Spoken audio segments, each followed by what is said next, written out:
So now that we've overcome our technical difficulties, thank you, Peggy, we can get started. So I know it can be really easy to fall into this type of thinking, like, oh, he's just in one of his moods. He's just a teenager, or, oh, it's just a drawing. Those are just song lyrics, right? Like if you find a note or an image that your child or your teenager has drawn or written out song lyrics, it's just song lyrics. It's not that big of a deal. They just really like, Billie Eilish or whoever, right? And yes, it is just song lyrics, but also oftentimes what I want us to develop the habit of is really trying to see below the surface of a child or teen's behavior. And if you're worried, say something, right? If you're concerned, ask. Like I said, it is actually good to ask, especially about something like self-harm, suicide, or depression. Sometimes parents are really scared. Oh, if I ask, I'm going to put the idea in their head, but that's actually not true.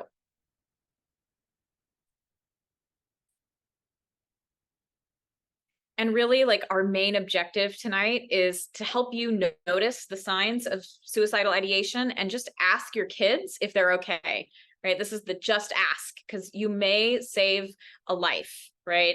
Again, all of the research shows asking is the right thing to do to prevent suicide. You don't have to have the perfect words. You don't have to know exactly what to say. You just need to ask. And we'll go over how to ask, how to bring it up. But really, one of the big reasons we want you to just ask is because it may save a life, but also it helps to end stigma. So as I said, suicide is on the rise. This graph shows the rate, right, per 100,000. So it's really been on the rise, as you can see, from about 2010. Starts to increase in 2010, 2011, and it sort of steadily increases until it really shoots up in 2016. And then it's hanging out pretty high. And we don't even have all of the research from the time of the pandemic, right? It was obviously at an all-time high in 2020. But I want to talk a little bit about why it's been on the rise since about 2010. So that is the time when cell phones, smartphones, not just flip phones, but like, this thing here, right? That's like a little computer in our pocket, came onto the scene. And also apps, right? So social media, Facebook, Instagram, all those kinds of things became much more popular around that time of, 2009, 2010, 2011. And with that, I think came a lot more access to information, which can be a good thing, but also a bad thing. And a lot more kids, just because of their developmental stage, became very focused in this kind of single-minded way on their peers, and especially through their phones, right? So what do I look like on social media? What am I seeing on social media? What am I taking in? And I think this has led to a lot more of that depression and anxiety that we're seeing. And then also 2016 was just a really stressful election year, right? And I don't even think it matters where you fall on the political spectrum. What matters is that was a time of a lot of stress. I think we can all just agree that it was a stressful, hectic kind of a year. I've worked at schools since 2016, and there was not a child who did not mention the election or just the stress of that time to me from ages K through 8, right? They were all bringing it up to me around that time about worrying about the future and just being stressed out. And then only 4 years later in 2020, we had the quarantine, right? So kids and teenagers have gone through a lot actually in the last 10 years or so, a lot of change in the world. And many of them are feeling very stressed out and anxious about the future. They're worried about political stress. They're worried about the environment. They're worried about their future and their lives. And, they're worried about illness now too with COVID, right? So there's a lot of reasons that kids are feeling more stressed out, more anxious, more depressed. And now suicide, unfortunately, is the second leading cause of death among young people, ages 10 to 24. So that's really young, right? 10 is so young. And that it's the second leading cause is really sad. And I know that there is not a parent out there who wants that for their child, right? So that's part of why we want to talk about this, even though I know it's really heavy and really hard. We care about the kids in our community, and I know you do too. And talking about it is actually what opens the door to prevent it from happening. Because if a child or a teen feels like, oh, I'm safe to bring it up with you, I'm safe to tell you how bad I'm feeling, they're actually less likely to do it, right, and succeed. So that's why it's important for us to talk about it tonight and in general, and why I encourage you to talk about it in your homes as well. So what are some barriers to care? Because the truth is that treatment really works for depression, right? And a lot of kids actually have access at school. Like, our program is not necessarily unique. There are many school-based programs that offer counseling, free counseling services to children and families. So why are they not getting treatment? Why is this still on the rise? Stigma is really the greatest barrier to care. So the comfortability of the adults in the community is felt by kids and teens, and it contributes to stigma. So stigma is a felt sense. It's not always spoken directly. But the good news is that you can help end stigma by being open to discussion, even about hard and scary topics, right? And more than half of people with mental illness do not seek treatment because they are worried about stigma. Right? So it's okay to ask for help. We want to help stop the stigma. We want to talk about mental health. And I'm going to talk a little bit about what stigma can sound like.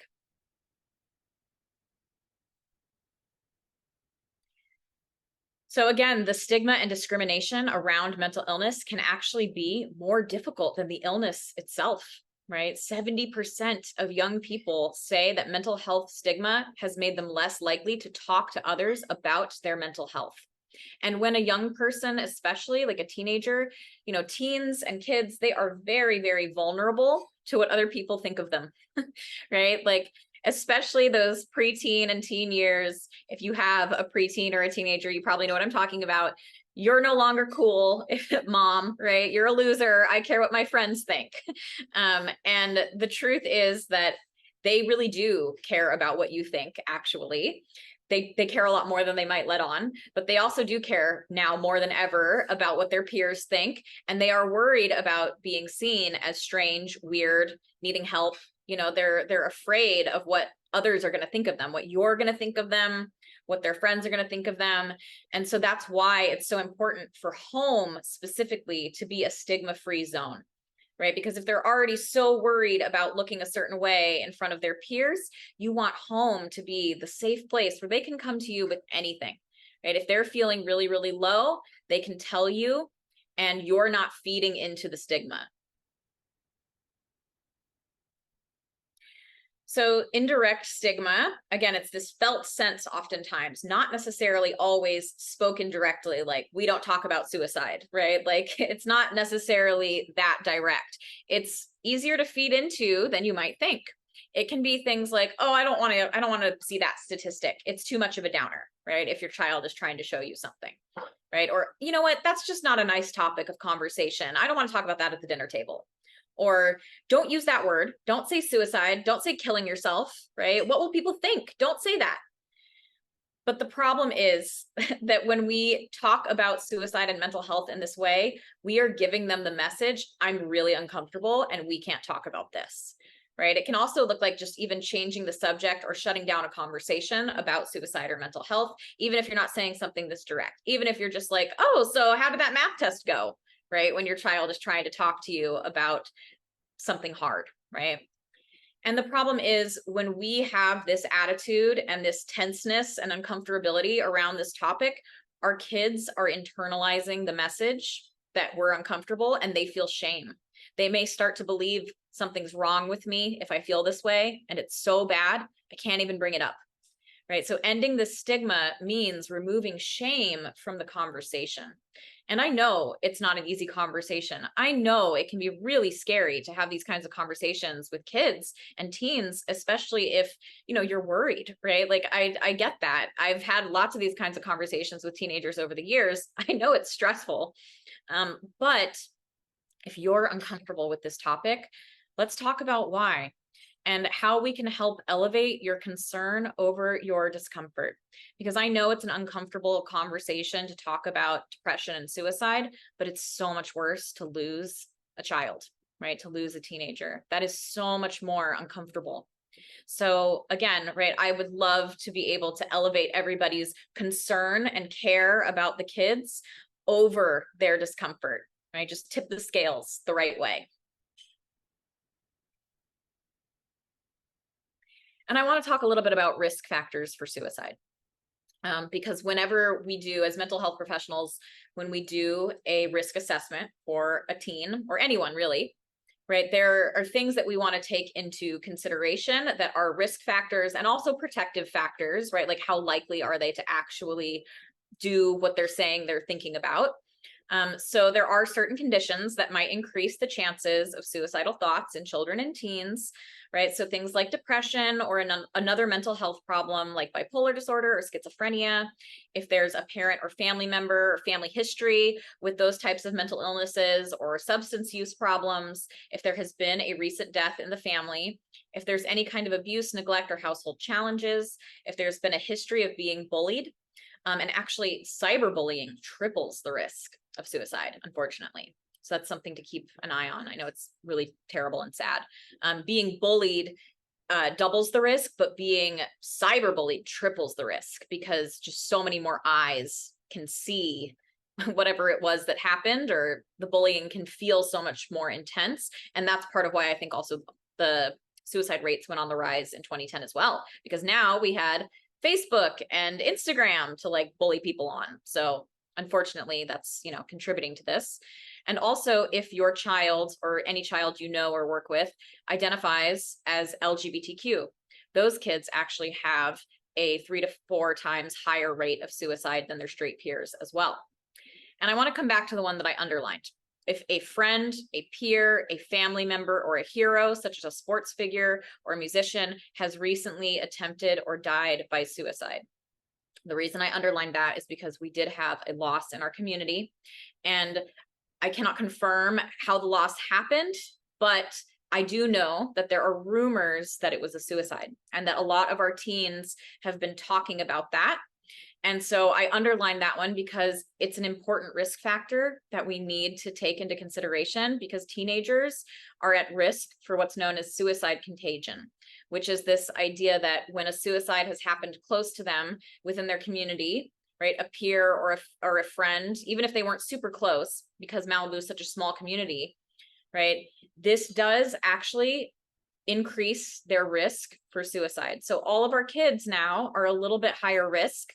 And that's part of why I want us to take this very seriously, is because I do not want us to lose one more person to suicide ever, which I know isn't probably practical, but especially in our community, if there's anything that we can do to help the kids process their grief and not be impacted by suicide contagion, I want us to do it. And I know if you're here that you do too. And really this idea of postvention, which is part of what we're doing right now, postvention is prevention, right? So we are trying to help prevent more suicides from happening by talking about it, because the truth is the teens, they have questions. There have been rumors. I've heard them firsthand, and not addressing rumors, not talking about it leaves our kids filled with anxiety, confusion, anger, unanswered questions. We have to find a way to talk about what happened in order to prevent it from happening again and to prevent suicide contagion, because like I said, all of our kids are a little bit higher risk now. And ignoring what happened increases this risk of suicide contagion. Things like birthdays, anniversaries, graduation, right? Other dates, prom, might remind students of this loss. And so we, as the adults, we need to lead the conversation, and we need to be prepared to have these hard conversations. And again, this is coming directly from a suicide prevention resource booklet, right? That is based on research of what prevents suicide contagion in teens. So this is an example of a kind of conversation that you could have with your teens if they are asking you questions, or if they are feeling very sad about the loss, or, you know, suicide is on the rise in general, right? Even if they're not talking about the loss that happened in Malibu, maybe they're just talking about it in general. Like, I've heard this is a thing that's going on. Why do these things happen? Right? This is a template for a kind of conversation you could have. Of course, make it your own, make it feel genuine to you. But this is just sort of like bare bones kind of structure that you could follow, right? Like we had a big loss last year. We're aware there has been some talk that this may have been a suicide death, and rumors may begin to come out, but let's not spread them because they may turn out to be untrue and they can be very hurtful and unfair to the student's family and friends. And I'm going to do my best to give you the most accurate information as soon as I know it. But since the subject has been raised, I do want to take this chance to remind you that suicide, when it does occur, is very complicated. There's no one single thing that causes it, but in many cases, a mental health condition is part of it, and these conditions are treatable. It's really important that if you're not feeling well, that you reach out for help, because suicide should not be an option. Each of us is going to react to somebody's death in our own way, and we need to be respectful of each other right now. I'm feeling very sad, and many of you may feel sad too, but others might feel angry or confused. It's okay to feel whatever emotions you might be feeling. And some of us may have known this person very well, but some of us may have not. But either way, we might have strong feelings. You might find it difficult to concentrate on schoolwork, but also you might find that focusing on schoolwork helps you. So either one is okay.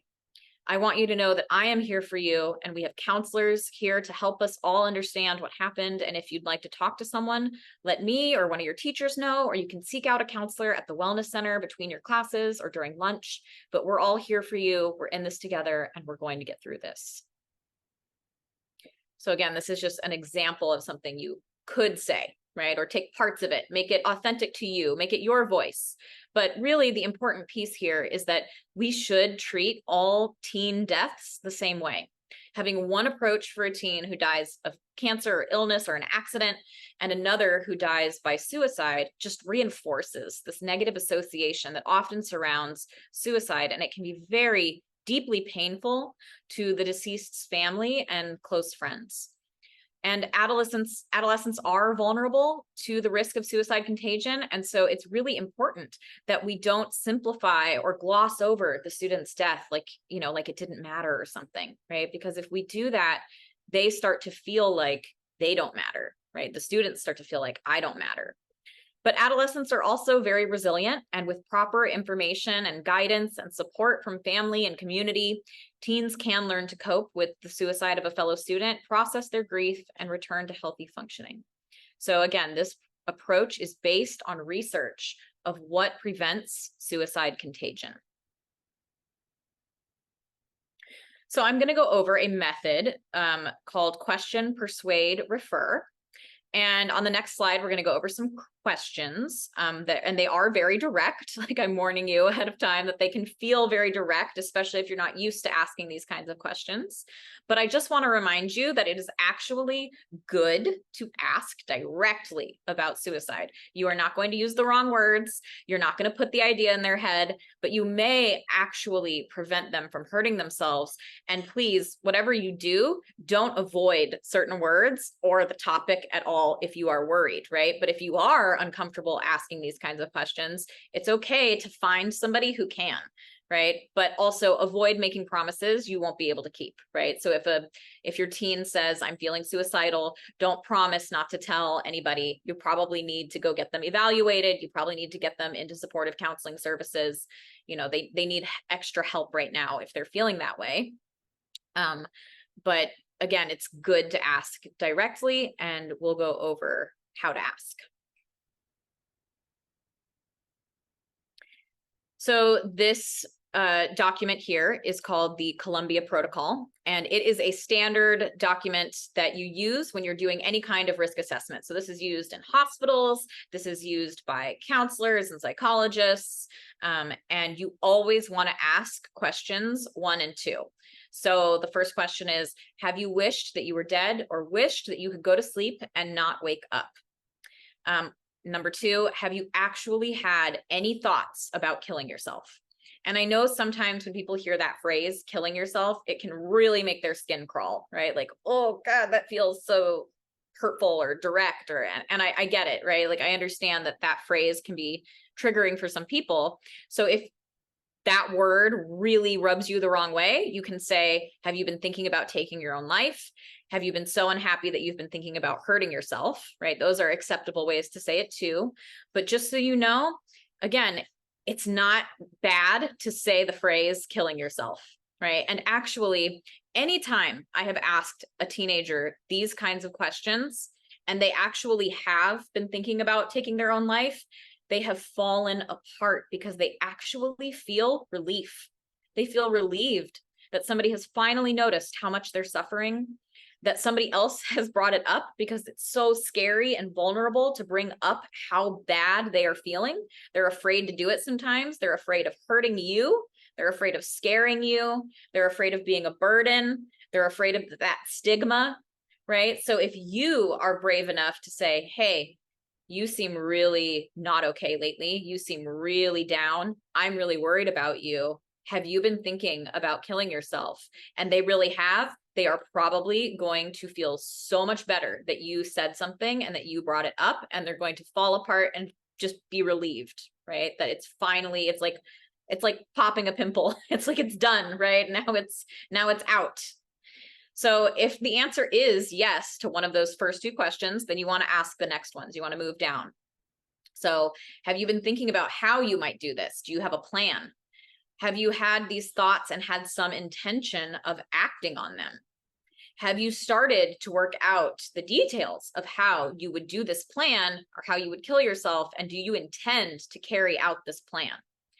Right? So again, I know that this can be scary to ask, but again, if somebody really is thinking about hurting themselves, this is relieving when you ask these questions, right? And then the final one is, have you done anything, started to do anything, or prepared to do anything to end your life? So some examples are things like took pills, or tried to shoot yourself, or cut yourself, or tried to hang yourself, or took out pills but didn't swallow any, or held a gun but changed your mind, or it was grabbed from your hand, or went to the roof but didn't jump, started collecting pills, right? Started giving away valuables, wrote a will or a suicide note. And if yes, was this in the last few months? So again, I know that this is really like heavy and can be very scary to think about, but if your teen is actually thinking about hurting themselves, you actually want to know all of the answers to these questions so that you can keep them safe. This is how you keep them safe, right? Because if the answer is yes to any or all of these questions and they have a plan and all of that, they need immediate help, right? You need to take them to the ER. You might need to call a psychiatric emergency team. You, at the very least, need a really good safety plan, and do not leave the teen alone until they can be evaluated, right? Make sure that there is no access to means to hurt themselves in the home, right? So if there's pills, lock them away. If there's a gun in the house, lock it away. Separate the ammunition and the weapon, right? Like completely lock them away. Make sure you are not leaving your teenager alone. They need to be in the care of somebody at all times right now if they are feeling this bad.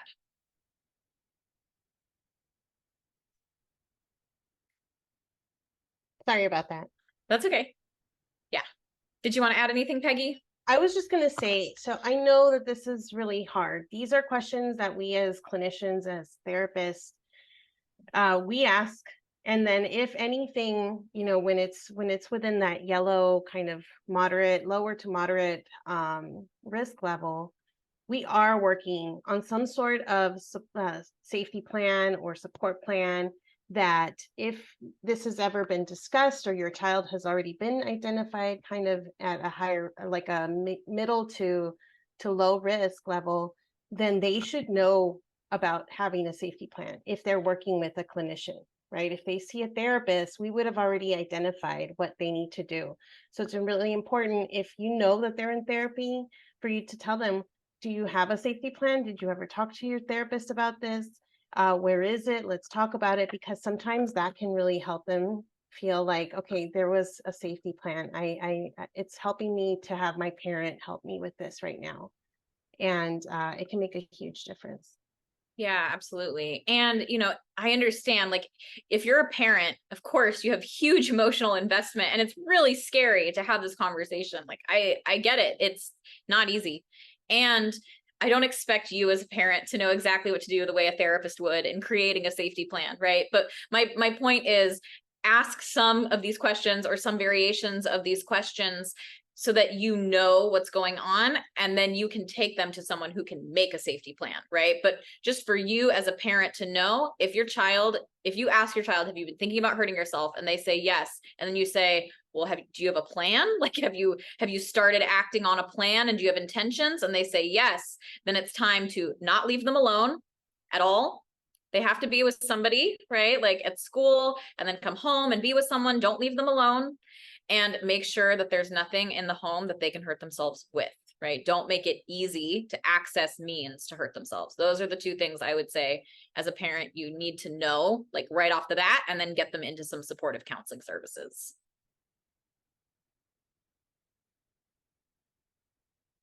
So that first step was question. The next step is persuade, right? So your willingness to listen and can really just rekindle a lot of hope and make all of the difference. So this is where you want to express concern, right? Like, will you go with me to get help? Will you let me get you some help? And will you promise me not to hurt yourself until we have found you some help?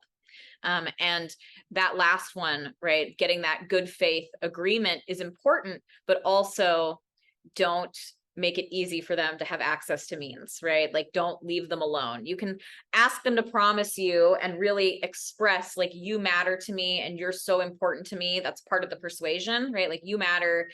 I care about you. I'm so worried. I love you so much, right? Like, but still, even if they say, okay, I promise I won't hurt myself, don't leave them alone. Don't leave them with access to means to hurt themselves, even if they promise you, right? Just putting that out there. And part of persuasion is being a trusted adult. So being a trusted adult means that we don't over or under react, right? We just respond appropriately to the situation at hand. I know that's easier said than done when it's your own child and it's really scary. But really what you want to do is you want to listen and offer empathy and validation, and don't jump in to fix the problem, and don't dismiss the problem, right? Like, what are you talking about? You have a great life. Why would you be depressed? Right? That's not going to make them feel better in the moment. We want to offer support and hope by getting them into counseling services. And we want to be open to having the conversation and hearing the truth. And it's okay if you're uncomfortable. It's okay to be uncomfortable, right? Be comfortable with discomfort. Try to get comfortable with discomfort. It's not always easy, but it's worth it, you know? And this over or under reacting, the example I give a lot of times to parents is, I want you to imagine that you're on a plane and the plane starts to experience turbulence, right? And so you're in the cabin and it's bumpy. It's really, really bumpy. Imagine the worst turbulence you've ever been in. It's really scary, right? It feels very out of control. So everybody in the cabin is like getting really upset and maybe even screaming like, oh my God, right? And on the overhead, the pilot comes in and the pilot says, everybody stop screaming. I can't think if you're screaming. Stop screaming. Does that give you confidence in the pilot? Not for me. I would be thinking, oh Lord, we're going down, right? Like this is not good, right? Or if the pilot came on and said, there's no turbulence. Everybody stop freaking out. There's no turbulence. Everything is fine, right? But you're really experiencing turbulence, right? How does that make you feel, right? Like dismissed, invalidated, also not very safe, right? So I think of children's emotions like the turbulence, and you as the parent are the pilot, right? How much safer would you feel if the pilot came on during really bad turbulence and said, hey, everybody, I know there's turbulence going on. Buckle up your seatbelt. It's going to be okay. I know how to get us out of this turbulence. We're going to be safe and we're going to land the plane, right? That's like, oh, okay, right? Like it's just turbulence. So a child's emotions are like turbulence. And sometimes they don't know how to they can't direct the plane, right? Because they don't have the brain development, because they don't have the life experience. And they need you to be the calm, trusted pilot to help them navigate the turbulence.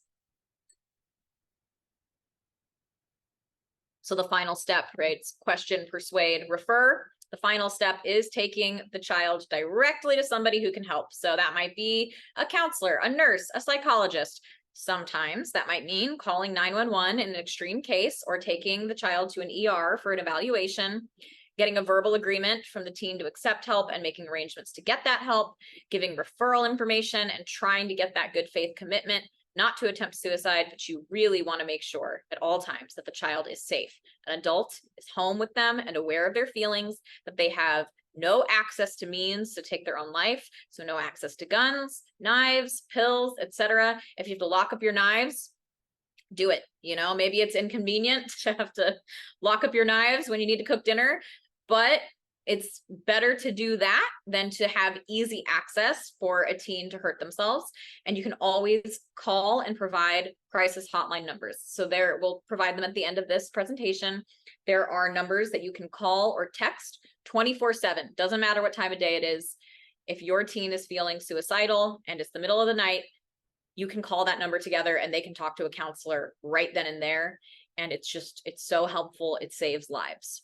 Right? So that's what you want to do. You want to refer them to an immediate source of help, and then also a longer term source of help, like getting them into a counseling service where they can be seen weekly, or, you know, sometimes they need to be seen more than weekly, right? But we really want to get them into help immediately. And it's just really important that we take all threats seriously the first time, right? Don't wait. If your teen is making threats of suicide, if they're joking about it, if they're drawing about it, if they're writing about it, please get help right away. Don't wait. Take it seriously. You can always call the psychiatric mobile response team or the PET team, psychiatric emergency team. This is the number to call. This is a team of social workers and psychiatric nurses. This is not the police, right? This is calling somebody who's trained for mental health crises to come and help you and give an evaluation right then and there. So this is a great resource, and I don't take it lightly when a teenager is telling me that they're feeling suicidal. I want to do a risk assessment immediately.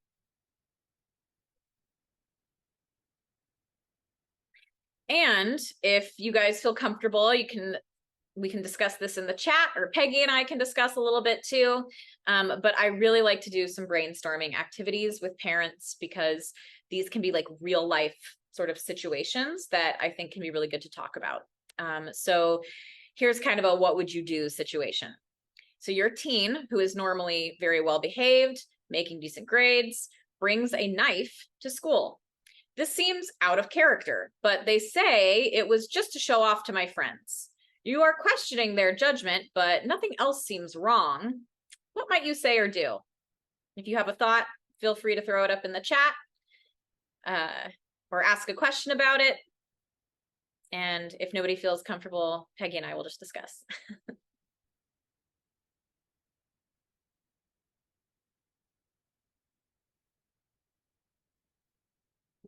What would you do, Peggy, if you had a client who did this, or one of your kiddos did this, right? And that maybe I wasn't clear, they got caught at school, right? The idea is school caught them with the knife and then called you, hey, your kid brought a knife to school. What would you do? Yeah. So, well, if it's my child too, I mean, and I do have two teenagers, so I'm thinking about it. It's really, I think it would be really important to find out what was the knife doing on them in the first place. What have they been using the knife for, right? In my case, like I would say, oh, I've never seen that before. Like, where'd you get it from? So, like, if it's one of my kids, but typically that would be something to start with, and then see where that conversation goes. Maria, I know you have some other great suggestions, so I'll let you. Yeah, absolutely. That's a great start though. Yeah. If you're able to go to the next slide. So we always want to question to understand, not to accuse or judge, right? So I might just ask, hey, tell me more about why you brought this knife to school. You tell me what was going on, right? And if they say, oh, I was just trying to show off to my friends, I might say, is that it? Is that really it? Because seems out of character for you, and I'm just curious, right? But we want to avoid judgments like, what were you thinking? Even though that might be where our mind goes, right? Like, I totally get it. And by the way, a lot of these scenarios have actually happened. Like, they're case studies, essentially, of kids I've worked with, right? So I love that question that you asked of like, hey, I've never seen that knife before. Why was it on you, right? Like, are you using this knife for anything else, right? And then my mind goes to self-harm. Right? Hey, have you been self-harming lately? Especially if you know this child has a history of that. Have you been thinking about hurting yourself or anyone else? And the truth is that teens and children often show us how they are feeling through their behavior, right? They're not always good at saying, you know, I'm feeling a bit sad today because such and such happened, right? They often show us by having a tantrum, by acting out, by bringing a knife to school, right? Whatever. So if something seems suspicious, it probably is. And it's good to ask, right? Just ask. So brainstorm activity number 2. A teen's grades have been dropping. They've been cutting class or spending lots of time avoiding class in the bathroom. They express a lot of worry about being in trouble at school. They used to enjoy theater, but now they seem withdrawn. What might you say or do to support this child?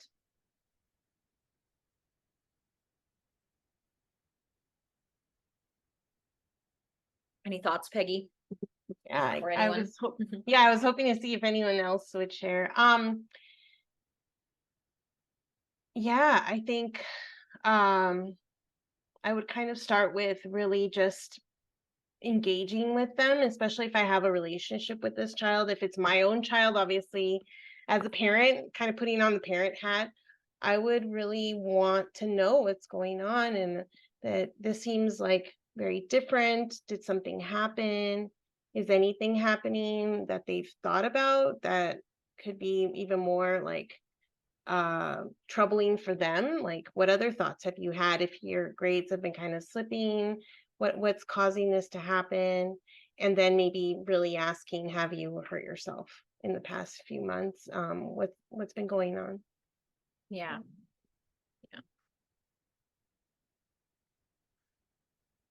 So we always want to make sure that a teen or a child is safe before we dive into consequences, right? Because if they're really struggling with depression or suicidal thoughts, the last thing they need actually is more punishment, right? What they need is probably support to help understand what's going on. So I would ask, what's going on? Hey, help me understand, right? Your grades were good. You seem to enjoy things not too long ago, but now you're falling behind and something seems wrong. Are you okay? But we want to avoid minimizing feelings. So instead of, what do you have to be worried about? You have a great life, right? Or diving straight into punishment, right? Of like, your grades are not good and this is the consequence, right? Like trying to figure out what's causing this, you know? And it sounds like you're feeling really down. Have you talked to anybody about this? Everybody feels down sometimes. It's okay. Let's get you some help, right? And then going into that questioning, right? Hey, I don't want you to hurt yourself. Are you thinking about hurting yourself lately? I'm worried about you, right? So again, you want to ask directly because if they are thinking about it, they're going to feel relieved. So brainstorm activity number 3. A teen has been angry and defiant recently. They make inappropriate jokes, talk back, and can be downright disrespectful at times. So I always tell parents, this is a very rare presentation of teen depression or moodiness, right? Because teenagers are known for their wonderful self-regulation skills and good attitudes. So this is a unusual one. I'm being sarcastic in case anybody can't tell, but sometimes depression shows itself as anger, actually, or moodiness, right? When we think of depression, sometimes we think of sadness, but actually, for a lot of teenagers, what we see instead is defiance and aggression and disrespectfulness and saltiness and just an attitude, right? Or things like cutting class or even like substance use, doing drugs, right?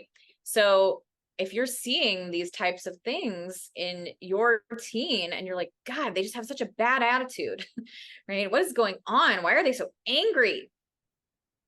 Understand that it might not just be anger, right? Anger is sometimes a surface emotion, but underneath that anger is something else, something like hopelessness, something like just like a feeling of despair, right? That they can't quite put words to. All they can do is show you how bad they're feeling with their behavior, right? It's like the misery loves company kind of thing. They're trying to show you and make you feel as bad as they feel inside because it's the only way they know how to show you how bad they feel, right? So that's the whole, it's easy to fall into this type of thinking of like, oh, he's just in one of his moods, right? Or, oh, she's just being a teenager. Gosh, such a bad attitude, you know? But really, like, can we look deeper? Can we try to understand the iceberg of the 10% on top is a bad attitude, but the 90% underneath is this deep feeling of despair and hopelessness about the future. So what might you say or do if your teen is just being a jerk? What would you do? I guess I'll go ahead and jump in a little bit. um, Being a parent, I think, is really hard not to get triggered by all of this. So, making sure, first of all, that I take a deep breath myself, and then also just ask what's going on. There's so much anger. Let's talk about this because I want to help you, but I can't in this state right now that you're so angry, but I want to help you. Let me help you to start with. Of course, my kids always remind me, Mom, can you not be a therapist right now? But it happens, and it's really important to find out what's going on, and especially with regards to this subject. So Yeah, absolutely. Should I Sure, go to the yeah. Yeah, I mean, I agree. Honestly, it's hard just working with teens not to get triggered if they're being a jerk to you. Like, I totally get it. It's hard, you know? I have a great example of this actually, where a teen that I was working with who was struggling with self-harm and depression and suicidal ideation. I don't even remember what I said to them in a session, but they responded, okay, Karen. Like, they called me Karen, like they called me a Karen, right? And I definitely felt triggered. Like, I could feel the anger like flash through my body, right? And of course I wanted to be like, I am the only one trying to help you right now. Why are you being a jerk to me, right? But I took a deep breath and I was like, okay, they're hurting, right? They're really hurting right now. So I need to monitor how I respond so that I'm not adding to the pain, because that's not what they need. They don't need me to clap back at them. They don't need me to punish them. They're getting enough of that. They need some boundaries. Like, it's okay to set boundaries, right? But they need somebody to understand. So I use humor a lot with my clients and just in general. So if you can use humor with your teens, and it's not mean humor, but funny, right? Like, that can be a great tool to use. So after this teen called me Karen, I said, okay, first of all, my name is Maria. And second of all, I am way too young to be a Karen, okay? If you're going to call me some like mean name, at least make it age appropriate, all right? Like, and then we laughed, right? And that dispelled some of the negative energy, right? But then I went into, hey, I have noticed that you have been very angry lately. The way that you've been talking to others, the way that you're talking to me, is something going on? And we want to be collaborative and curious rather than accusatory, like avoiding, what is your problem? Your attitude is making this so much worse. And we want to empathize and validate and try to get to those deeper meanings. Like, I understand feeling angry, or like some work is pointless and it's hard to make ourselves do things that we don't see the value in, right? So if like your kid is struggling with doing their homework, for example, right, or going to class, but again, their behavior is showing you something. So I might ask, does it feel like everything is pointless lately? Right? If you're having trouble and feeling angry and defiant about doing schoolwork or doing chores or whatever it is, like, it seems like you don't see the point to doing anything right now. Does it feel like everything is pointless? And we really want to express concern and appeal to their goodness, right? Like, I am worried because sometimes when people are hurting inside, they act out. And I do not think that you would be acting this way if you were feeling good. Is something else bothering you? Right? That appeal to the goodness. Like, I know that you are good. I know that you are kind and that you are a good kid.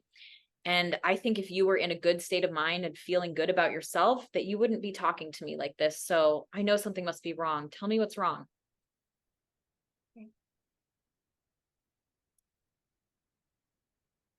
And brainstorm activity number 4, a teen has been sullen lately. You ask if they are okay, and they burst into tears and they tell you that they have been depressed about fighting with their boyfriend. After the last fight, they went to the bathroom and put pills in their mouth, but then spit them out. What might you say or do?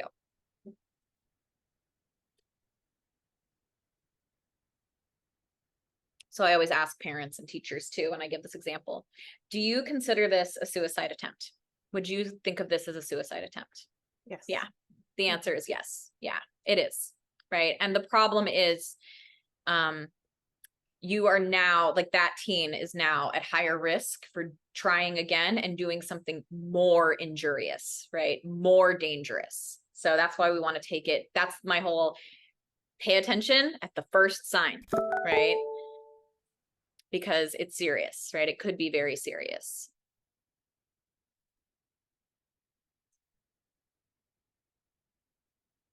So yeah, this is technically a suicide attempt. It's very serious, but before we freak out, right, we want to think about that pilot and the turbulence. This is really bad turbulence.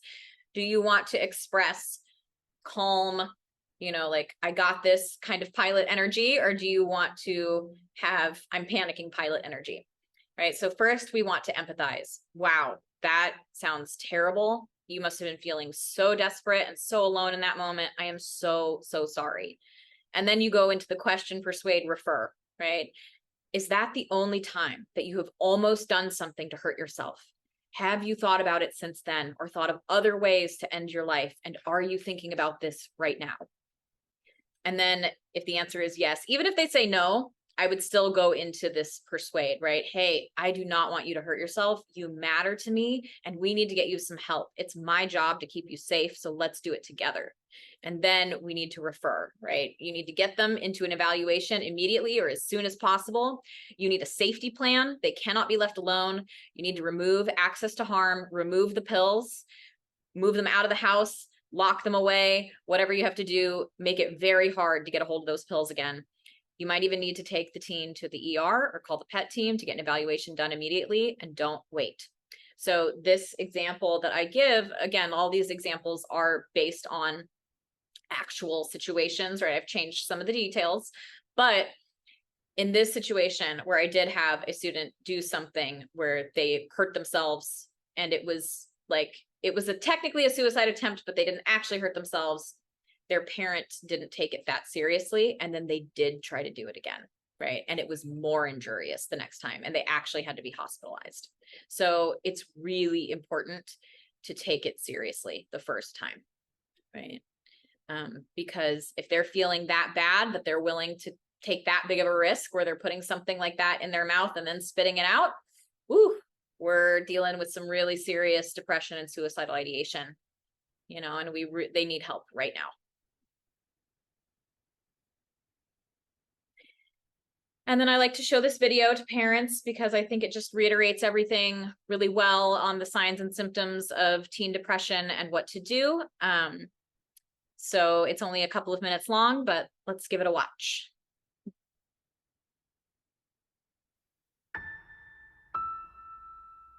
I have my ups and downs, just like anybody else. Maybe more than anybody else. I can be hard to figure out. And I like my privacy. I don't want you looking over my shoulder all the time. But you know your kid better than anybody else. And if you think he's acting different than usual...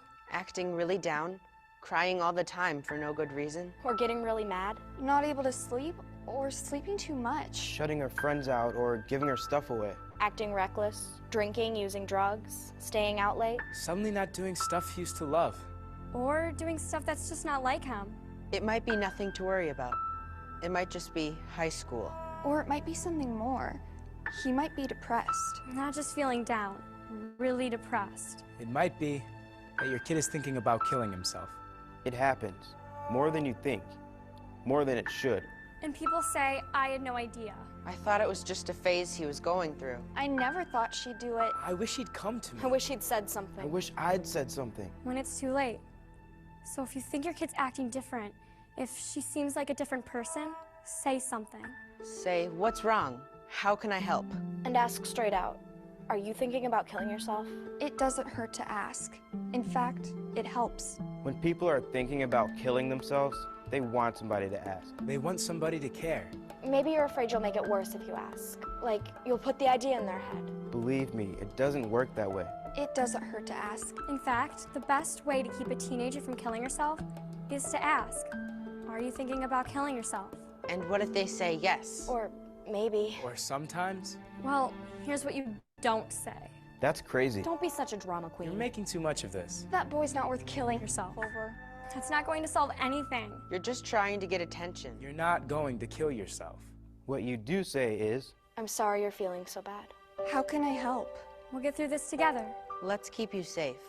A lot of people think about killing themselves, adults and kids. most of them never try it, but some of them do. So if your kid says, I'd be better off dead. I can't live with I'm this. gonna kill myself, Take her seriously. Find someone she can talk to about it. Someone who knows how to help. Sometimes kids want to kill themselves because something happened.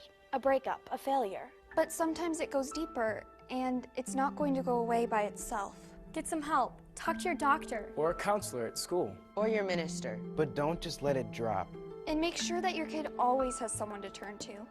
Someone he trusts. Make a list together right then. 3, 4, 5 names. Put a suicide hotline number on there too. Have him keep that list in his wallet, so he always knows where to turn. Make sure your home is safe. If you have pills she could use to hurt herself, lock them up. If you have a gun, don't just lock it up. Get it out of the house. The bullets, too. And one more thing. If you think your kid might be about to hurt himself, don't leave him alone. Take him to the emergency room. Call 911 if you have to. We all have our ups and downs, but sometimes it's more than that. If you think something's wrong, the only way to find out is to ask. Ask straight out. Are you thinking about killing yourself? Don't wait until you're sure. Trust your gut. Because it never hurts to ask. And it can make a big difference. All the difference. In your kid's life.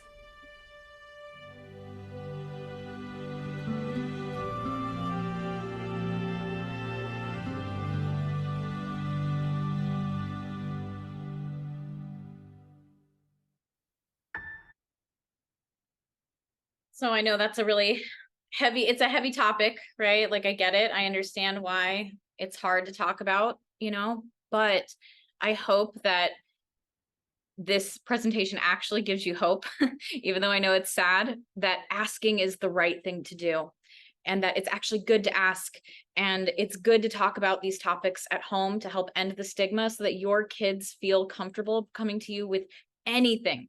Right? Because that is actually what is likely to make them happier and save their life if they are having terrible thoughts, and the Wellness Center, we provide mental health and wellness services to the Malibu public school children, their families, and the community at large at no cost. We offer in-person and telehealth options for individual and social support services. So if anybody that is struggling, please have them reach out. We would love to help. Happy to answer any questions. And I'll let Peggy finish up with anything else she wants to add.